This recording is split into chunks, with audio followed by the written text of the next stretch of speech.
자, 노동조합으로부터 요구한 목록을 딱 받는 그 순간, 어쩌면 모든 협상의 성패는 바로 거기서 갈리는지도 모릅니다.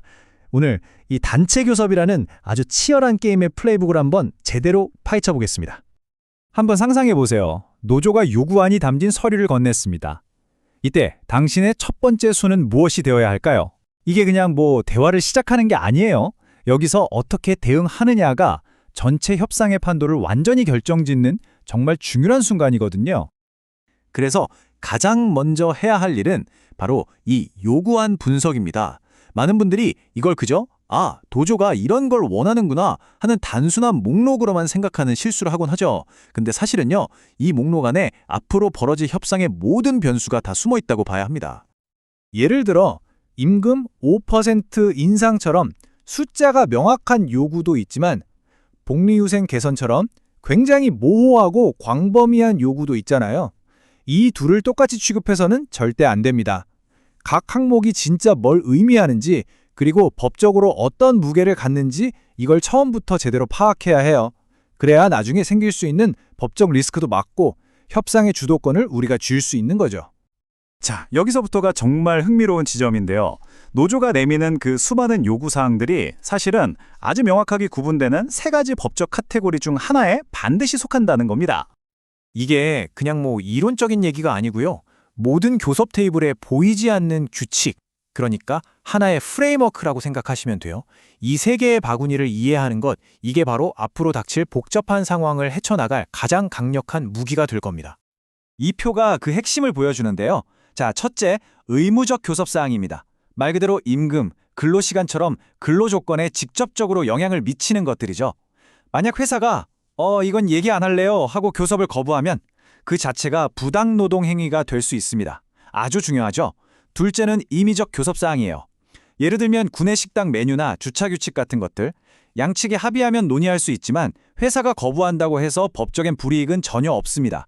그리고 마지막, 교섭 거부 가능사항. 이건 신규 사업 투자처럼 회사의 본질적인 경영권에 대한 부분이라서 회사는 아예 교섭할 의무가 없는 항목들입니다. 그러니까 모든 전략은 이 세 가지를 정확하게 구분하는 것에서부터 시작되는 겁니다. 특히 아까 말씀드린 첫 번째, 의무적 교섭사항에 대해서는 법에서 성실 교섭 의무라는 걸 부과하고 있어요. 그냥 자리에 앉아만 있는 게 아니라 진지하게 협상에 임해야 한다는 뜻입니다. 안 그러면 법적인 책임을 져야 할 수도 있다는 거죠. 그럼 다음으로 넘어가서 이게 실제 법원에서는 어떻게 판단되는지 한번 보시죠. 이 분류를 잘못했다가 정말 큰 법적 분쟁으로 번지는 경우가 많거든요. 이 판례를 한번 보세요. 대법원에서 공장 폐쇄 같은 건 회사의 핵심적인 경영권에 속하기 때문에 단체 교섭 대상이 아니라고 딱 못을 박았습니다. 아주 중요한 경계선을 그어준 판결이죠. 그러니까 핵심은 이거예요. 회사의 사업 방향을 결정하는 그런 근본적인 문제에 대해서는 법적으로 교섭할 의무가 없다는 겁니다. 이 사실을 아는 것만으로도 협상 테이블에서 우리 회사의 핵심적인 통제권을 넘겨주는 그런 실수는 막을 수 있겠죠. 그런데 또 다른 판례를 보면요, 조금 다른 얘기를 합니다. 정리해고 결정 자체는 경영 판단일 수 있지만 그 기준이나 절차는 근로조건에 직접적인 영향을 주니까 이건 의무적으로 교섭해야 한다고 판결했어요.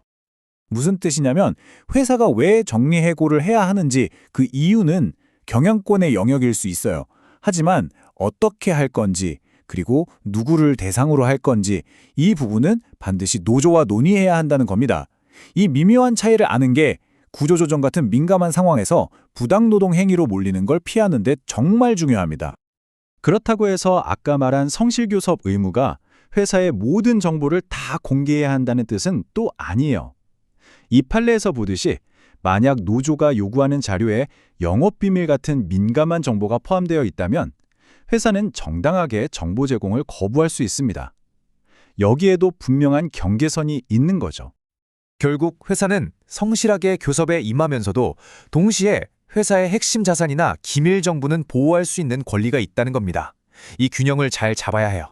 자, 그럼 지금까지 배운 이 모든 지식들을 실제 상황에서 어떻게 써먹을 수 있을까요? 아주 명확한 4단계 대응법으로 정리해 볼 수 있습니다.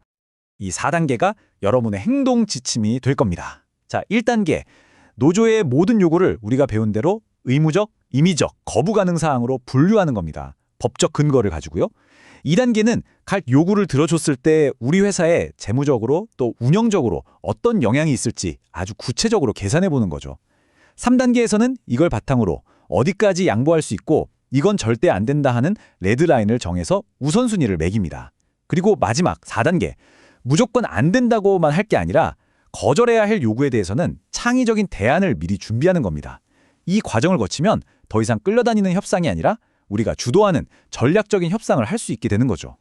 예를 들어서 임금 5% 올려주세요라는 요구에 그냥 우리 회사 돈 없어서 안 됩니다 라고 하면 대화가 딱 막히잖아요. 그게 아니라 5%는 어렵지만 3% 인상은 가능합니다. 대신 건강검진 혜택을 확대하고 새로운 교육 기회를 제공하는 건 어떨까요? 이렇게 대안을 제시하는 거죠. 이러면 비용은 관리하면서도 노조가 진짜 원하는 근로조건 개선이라는 목표를 다른 방식으로 충족시켜 줄 수 있는 겁니다. 자, 이제 마지막으로 왜 이런 전략적인 접근이 중요한지 성공과 실패를 가른 2가지 사례를 한번 비교해서 살펴보겠습니다. 먼저 실패 사례입니다. 한 제조업체가 노조로부터 신규 공장 건설 계획을 공개하라는 요구를 받았어요.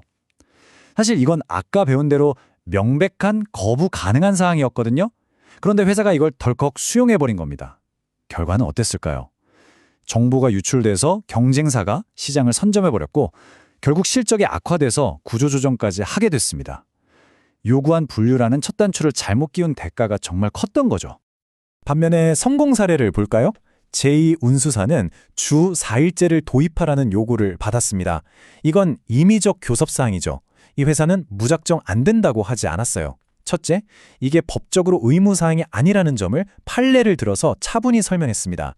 둘째, 주 4일제를 하면 생산성과 고객 서비스에 어떤 문제가 생기는지 구체적인 데이터로 보여줬죠. 그리고 마지막으로 일과 삶의 균형이라는 노조의 목표는 존중하니까 대신 유연근무제를 한번 시범 인용해보자고 대안을 제시했습니다. 법적 근거, 데이터, 그리고 창의적인 대안까지 완벽한 전략이었죠. 결과는 당연히 성공적인 합의였습니다. 결국 성공적인 협상은 뭘 얼마나 내어줄까를 고민하는 데서 시작하는 게 아닙니다. 애초에 무엇을 논의해야 하고 무엇은 논의하지 않아도 되는가를 아는 것에서부터 시작되는 거죠. 여러분의 조직은 과연 이 차이를 제대로 알고 있을까요? 이 게임의 규칙을 정확히 이해한다면 어쩌면 아주 적대적일 수 있는 이 과정을 오히려 더 안정적이고 생산적인 일터를 만드는 전략적인 기회로 바꿀 수 있을 겁니다.